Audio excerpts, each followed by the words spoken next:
হঠাৎ করে নামা বৃষ্টি এবং মেঘলা আবহাওয়ার কারণে পরিবর্তন হয়েছে মানুষের জীবনযাত্রার চিত্র। এমন পরিবেশে কমছে মানুষের বাইরে বের হওয়া এবং ধীর হচ্ছে কর্মব্যবস্থা।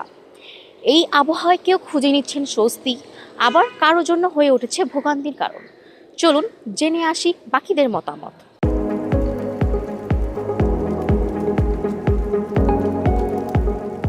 আপনারা জানেন যে বেশ কিছুদিন ধরেই বেশ গরম পড়ছে এবং এটা আসলে খুবই কনসার্নিং যে আপনার এতদিন হয়ে গেছে বৈশাখ মাসের এবং এখনো পর্যন্ত কালবৈশাখী ঝড়ের আমরা দেখা সাক্ষাৎ পাই নাই।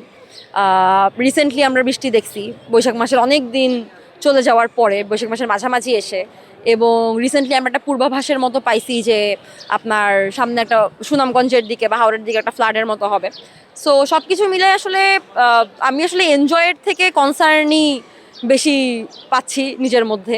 বৃষ্টি সবার জন্যই ভালো, কিন্তু আমরা যেহেতু একটা প্রফেশনে রয়েছি, এই প্রফেশনটা আসলে আমাদেরকে প্রচুর পরিমাণে ফিল্ড ওয়ার্ক করতে হয়। তো যেহেতু আমরা বাইরে অনেক ফিল্ড ওয়ার্ক করি, তো হঠাৎ করে বৃষ্টি আসা আমাদের জন্য খুবই একটু কষ্টদায়ক। কারণ আমরা ওইভাবে আসলে কোথাও গিয়ে দাঁড়ানোর সুযোগ পাই না, বা আমরা ঠিক বাইরে যে পরিমাণে ঘোরাঘুরি করি বা আমাদের নিউজের জন্য যে পরিমাণে দৌড়াদৌড়ি করতে হয়, ঠিক এর জন্য কিন্তু আমাদের নানাবিধ সমস্যায় পড়তে হয়। কারণ আমি যদি আপনাকে একটু বলি যে আমরা যে নিউজ কভার করতে যাই, সেক্ষেত্রে যদি বাইরে বৃষ্টি হয়, তাহলে আসলে আমরা এই নিউজটা প্রপারভাবে কভার করতে পারি না, কারণ একটা টাইমলি আমাকে সেখানে উপস্থিত থাকতে হয়। তো এই বৃষ্টির কারণে কিন্তু আমরা সেখানে সময় মতো পৌঁছাতে পারি না। তো বৃষ্টি আসলে আমাদের কাজের আসলে একটা বাধা সৃষ্টি করে, কিন্তু তারপরেও আসলে প্রকৃতির নিয়ম আমাদের তো মেনে নিতে হবে। আসলে প্রকৃতির বাইরে তো আসলে কেউ না। এমনিতেই কিন্তু দীর্ঘ সময় অর্থাৎ শীতের পরবর্তী সময় থেকে শুরু করে আজকে পর্যন্ত কিন্তু বৈরী আবহাওয়া কিন্তু অনেক গরম ছিল, অর্থাৎ তীব্র গরমে কিন্তু জনজীবন কিন্তু অনেকটা বিপর্যস্ত পরিবেশে ছিল। সেখান থেকে বৃষ্টি হওয়ার পরে একটি হিমশীতল পরিবেশে, সেখান থেকে কিন্তু আমার যেটা মনে হচ্ছে জনমনে একটি স্বস্তির আভাস দেখা যাচ্ছে। সবাই মিলে এটা জানতে পারতেছি যে সুপার এলনিনোর একটা কথা বলা হচ্ছে যে সুপার এলনিনো হতে পারে।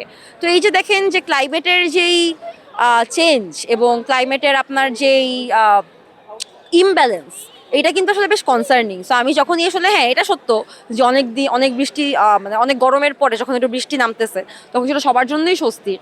কিন্তু আবার বৃষ্টির সাথে আমরা বৃষ্টিটা উপভোগ করার সময় আসলে আমার মাথায় বারবার এটা আসতেছে যে এই বৃষ্টিটা তো আসলে ক্লাইমেটের যে ইউজুয়াল প্যাটার্ন, সেই প্যাটার্নটা ফলো করে বৃষ্টিটা হচ্ছে না। এই বৃষ্টিটা হচ্ছে আপনার এক খুবই কম সময়ে অনেক বৃষ্টি হচ্ছে এবং সেটার কারণে আমরা দেখতেছি যে ফ্লাডের পূর্বাভাস পর্যন্ত আমরা পাচ্ছি। সো এই যে জিনিসগুলো, এগুলো আসলে বেশ কনসার্নিং। বৃষ্টি আর মেঘলা আবহাওয়ায় বদলে গেছে নগর জীবনের স্বাভাবিক ছন্দ।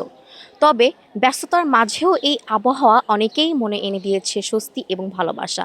এই আবহাওয়া উপভোগ করেই দিন কাটাচ্ছেন মানুষ। সূচি, প্রাইম টিভি।